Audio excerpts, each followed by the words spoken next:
أعوذ بالله من الشيطان الرجيم. بسم الله الرحمن الرحيم.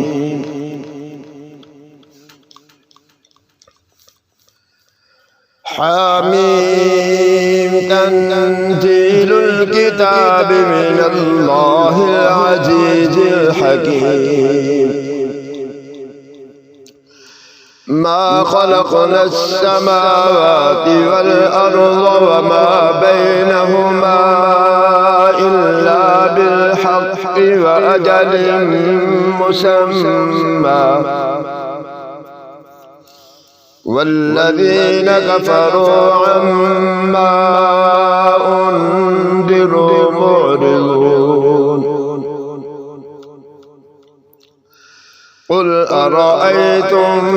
ما تدعون من دون الله أروني ماذا خلقوا من الأرض أم لهم شرك في السماوات ائتوني بكتاب من قبل هذا أو أثارة من علم إن كنتم صادقين. ومن أضل ممن يدعو من دون الله من لا يستجيب له إلى يوم القيامة وهم عن دعائهم غافلون. وإذا حشر الناس كانوا لهم أعداء وكانوا بعبادتهم كافرين. وإذا تتلى عليهم آياتنا بينات قال الذين كفروا للحق لما جاءهم هذا سحر مبين. أم يقولون افتراه قل إن افتريته فلا تملكون لي من الله شيئا هو أعلم بما تفيضون فيه كفى به شهيدا بيني وبينكم وهو الغفور الرحيم. قل ما كنت بدعا من الرسل وما أدري ما يفعل بي ولا بكم إن أتبع إلا ما يوحى إلي وما أنا إلا نذير مبين. قل أرأيتم إن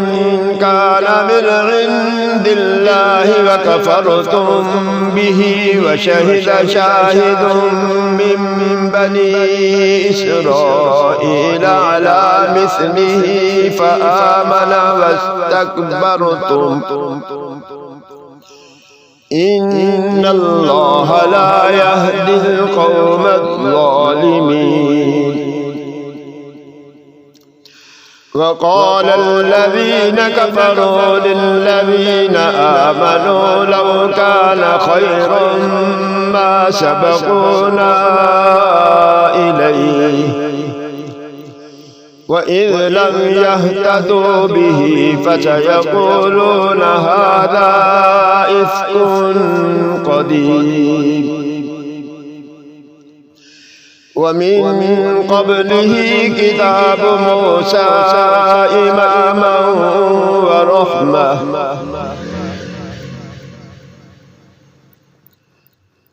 وهذا كتاب مصدق لسانا عربيا لينذر الذين ظلموا وبشرى للمحسنين. إن الذين قالوا ربنا الله ثم استقاموا فلا خوف عليهم ولا هم يحزنون أولئك أصحاب الجنة خالدين فيها جزاء بما كانوا يعملون ووصينا الإنسان بوالديه إحسانا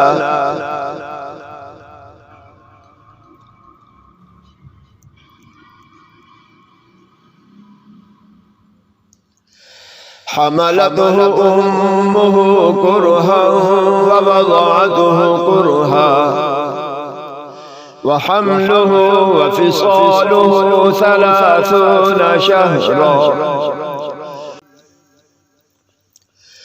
حتى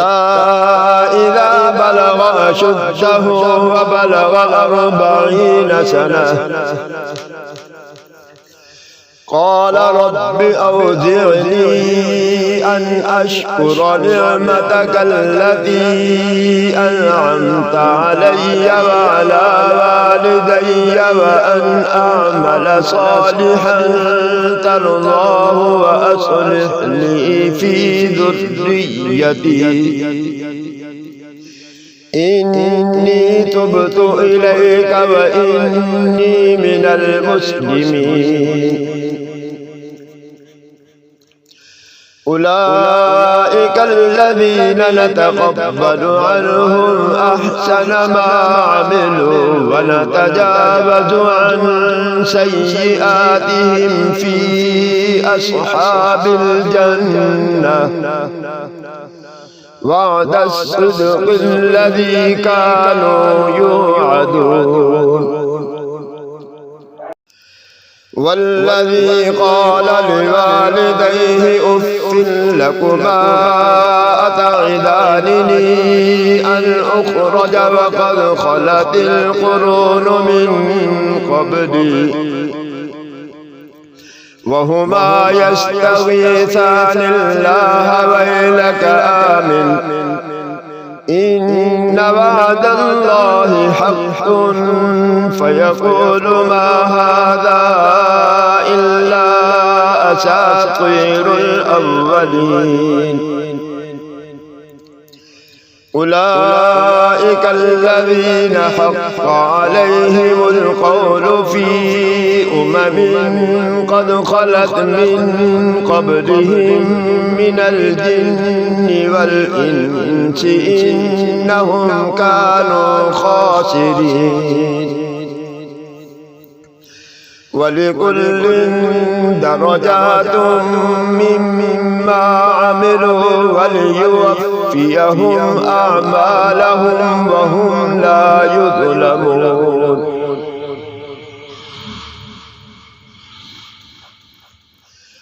ويوم يعرض الذين كفروا على النار أذهبتم طيباتكم في حياتكم الدنيا واستمتعتم بها فاليوم تجزون عذاب الهون بما كنتم تستكبرون في الأرض بغير الحق وبما كنتم تفسقون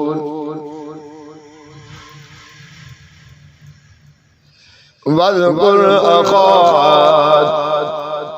إذ أنذر قومه بالأحقاف وقد خلت النذر من بين يديه ومن خلفه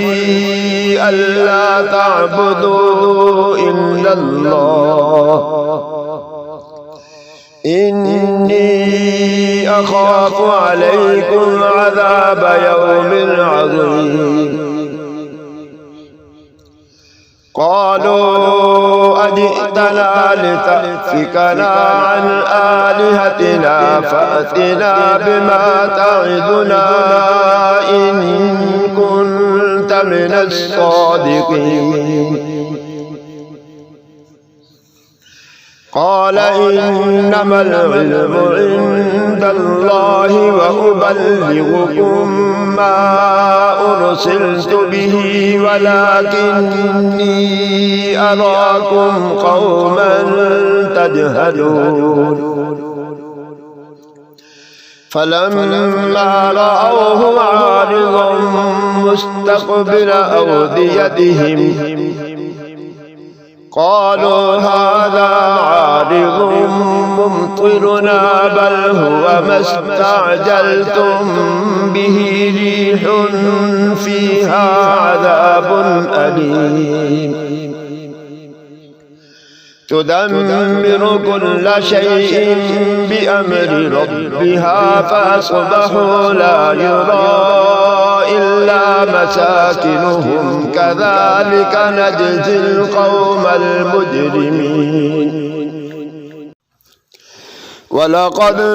مكناهم في ماء مكناكم فيه وجعلنا لهم سمعا وأبصارا وأفئدة فما أغنى عنهم سمعهم ولا أبصارهم ولا أفئدتهم من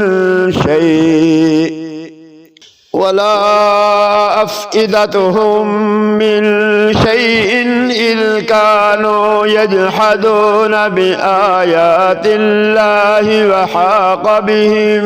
ما كانوا به يستهزئون ولقد أهلكنا ما حولكم من القرى وصرفنا الآيات لعلهم يرجعون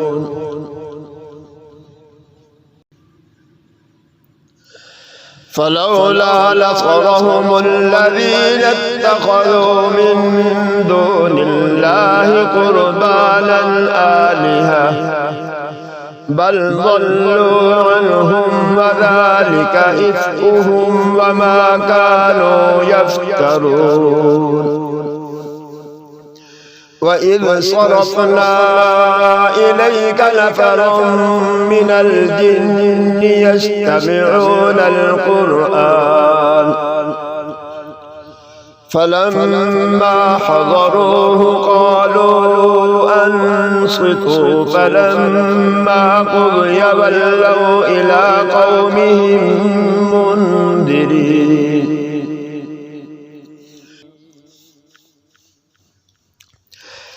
قالوا يا قومنا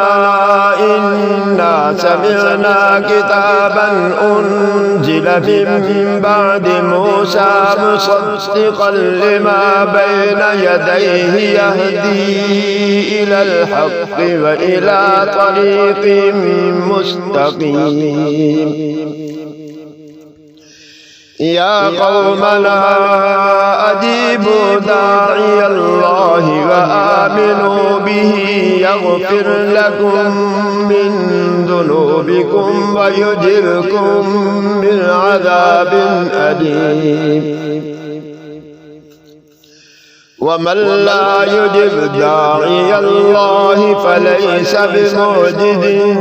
في الأرض وليس له من دونه أولياء أولئك في ضلال مبين أولم يروا أن الله الذي خلق السماوات والأرض ولم يعي بخلقهن بقادر على أن يحيي الموتى بلى إنه على كل شيء قدير ويوم يعرض الذين كفروا على النار أليس هذا بالحق قالوا بلى وربنا قال فذوقوا العذاب بما كنتم تكفرون فاصبر كما صبر أولو العزم من الرسل ولا تستعجل لهم كأنهم يوم يرون ما يوعدون لم يلبثوا إلا ساعة من نهار بلاغ فهل يهلك إلا القوم الفاسقون. صدق الله العظيم.